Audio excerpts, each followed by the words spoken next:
Efeso 1:16-18-23. Binabanggit ko kayo sa aking mga panalangin upang malaman ninyo kung ano ang di masukat na kadakilaan ng kanyang kapangyarihan sa atin na sumasampalataya, ayon sa paggawa ng kapangyarihan ng kanyang lakas.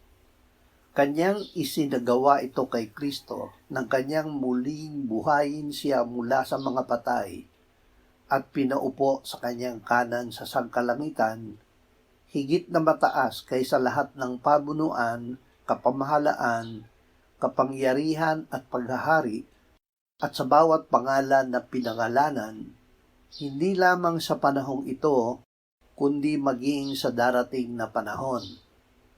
At kanyang inilagay ang lahat ng mga bagay sa ilalim ng kanyang mga paa, at ginawa siyang ulo ng lahat ng mga bagay sa iglesia, na siyang katawan niya, ang kapuspusan niya na pumupuspos ng lahat sa lahat.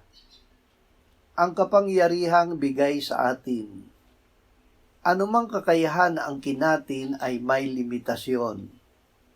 Madalas ay kapos ito para sa ating pangangailangan. May kapangyarihang ibinigay ang Diyos sa atin. Ito ang kapangyarihang ginamit niya nang buhayin niya mula sa mga patay, iniakyat at iniluklok ang Panginoong Hesus sa kanyang kanan sa langit.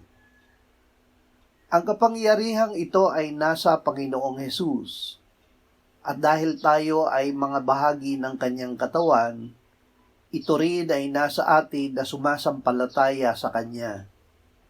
Huwag maging palalo na magtiwala lamang sa sariling kakayahan.